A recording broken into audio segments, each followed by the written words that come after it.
আসসালামু আলাইকুম ওয়া আজকে আমরা চতুর্থ শ্রেণী বাংলা বইয়ের পাঠ ৩ শুভেচ্ছা জানাই নিয়ে আলোচনা করব। চলো ভিডিওটা শুরু করা যাক। শুভেচ্ছা জানাই।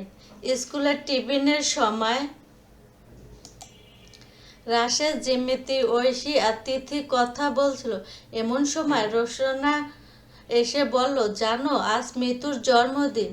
শুনে ঐশী বলল, তাই নাকি? তাহলে তো কিছু একটা করতে হয়। জিমিতি বলল, কিন্তু কিভাবে? এরপরে তো খুশি আপার ক্লাস। জন্মদিন, কিছু একটা করতে হবে, কি করা যায়? এটা নিয়ে কথা বলতে বলতে ক্লাসের ঘন্টা বাজলো। খুশি আপা একটি ব্যাগ নিয়ে ক্লাসে ঢুকলেন। বললেন, আজ আমরা একটা মজার কাজ করব, শুভেচ্ছা কার্ড বানাবো। তিথি দাঁড়িয়ে বললেন, শুভেচ্ছা কার্ড কি আপা? আপা বললেন, শুভেচ্ছা কার্ড এক ধরনের নকশা করা কার্ড। এ ধরনের কার্ড নানা আকারে হয়। মোটা কাগজ দিয়ে শুভেচ্ছা কার্ড বানানো হয়। শুভেচ্ছা কার্ড কিনতেও পাওয়া যায়। রোশনা বলল, আপা শুভেচ্ছা কার্ড দিয়ে কি করা হয়? আপা বললেন, বিশেষ দিনে শুভ কামনা জানি এরকম কার্ড দেওয়া হয়। নববর্ষ, ঈদ কিংবা কারো জন্মদিনে শুভেচ্ছা কার্ড দেওয়া হয়। তিথি ফিসফিস করে ঐশীকে বলল, মিতুর জন্মদিন উপলক্ষে আমরা শুভেচ্ছা কার্ড দিতে পারি। ঐশী মাথা ঝাঁকিয়ে সায় দিল। খুশি আপা বললেন, কার্ড বানাতে কয়টা জিনিস লাগবে? মোটা কাগজ, রঙিন কাগজ, কাঁচি, রঙিন কলম আর আঠা, এগুলো আমি নিয়ে এসেছি। তারপর তিনি সবাইকে কয়েকটি দলে ভাগ করে দিলেন। বললেন, অনেকভাবে শুভেচ্ছা কার্ড বানানো যায়। আমি একটা উপায় বলি, কাজের ধাপগুলো খেয়াল করো।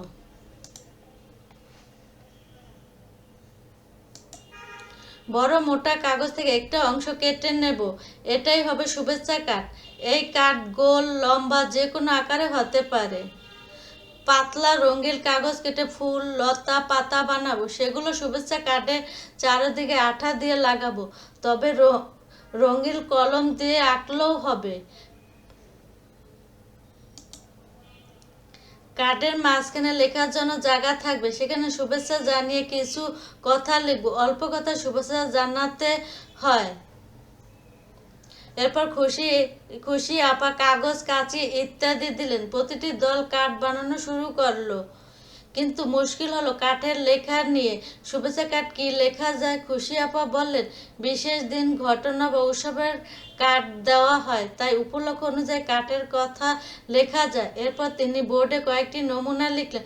তোমাকে জন্মদিনের শুভেচ্ছা, বিতর্ক প্রতিযোগিতা পুরস্কার পাওয়ার জন্য তোমাকে অভিনন্দন, নববর্ষ তোমার জীবনে বয়ে আনুক আনন্দ। সব দলের কার্ড বানানো হয়ে গেল। খুশি আপা কয়েকটা কার্ড দেখে অবাক হয়ে গেলেন। একটাতে লেখা মিতুকে জন্মদিনের শুভেচ্ছা, অন্য একটাতে লেখা মিতুর সামনের দিনগুলো আরো সুন্দর হোক। আপা মিতুর দিকে তাকালেন, বললেন, আজ কি তোমার জন্মদিন? মিতু লাজুক ভঙ্গিতে বলল, হ্যাঁ। আপা বললেন, আমরা কার্ড দিয়ে শুভেচ্ছা জানাতে পারি, আবার মুখেও সুন্দর করে বললেও শুভেচ্ছা জানাতে পারি। এসে সবাই মিলে মিতুকে শুভেচ্ছা বলি, শুভ জন্মদিন বলি। তারপর সবাই একসাথে বলো, শুভ জন্মদিন মিতু। পাঠ এখানেই শেষ। অনুশীলনী শুরু। অনুশীলনীতে 1 নাম্বার আছে প্রশ্নের উত্তরগুলো লিখি। চলো আমরা প্রশ্নের উত্তরগুলো লিখে আসি। ক নাম্বারে, শুভেচ্ছা কি? উত্তর, শুভেচ্ছা হলো অন্যের আনন্দ, সাফল্য বা বিশেষ দিনে আমাদের ভালো লাগা ও শুভকামনা প্রকাশ করা। খ, আমরা কেন অন্যকে শুভেচ্ছা জানাই? উত্তর, পরস্পরের মধ্যে সুসম্পর্ক বজায় রাখতে, ভালোবাসা প্রকাশ করতে এবং অন্যের খুশিতে নিজেকে অংশীদার করতে আমরা শুভেচ্ছা জানাই। গ, শুভেচ্ছা কার্ড তৈরি করতে কি কি জিনিস প্রয়োজন হয়? উত্তর রঙিন কাগজ, কাঁচি, আঠা, রঙিন কলম বা মার্কার, জল রং এবং নকশা করার জন্য ফিতা বা চুমকি প্রয়োজন হয়। চলো বইতে ফিরে যাই। 2 নম্বর আছে শুভেচ্ছা কার্ড তৈরি করি এবং লিখি। চলো আমরা শখটি পূরণ করে আসি। উপলক্ষ ছোট ভাইয়ের জন্মদিন, শুভেচ্ছা কার্ডে যা লিখতে পারি: শুভ জন্মদিন, অনেক অনেক ভালোবাসা ও শুভকামনা। ঈদ, পূজা, বড়দিন, বৌদ্ধ পূর্ণিমা, তোমাদের সবার ঈদের আনন্দময় হোক, ঈদ মোবারক।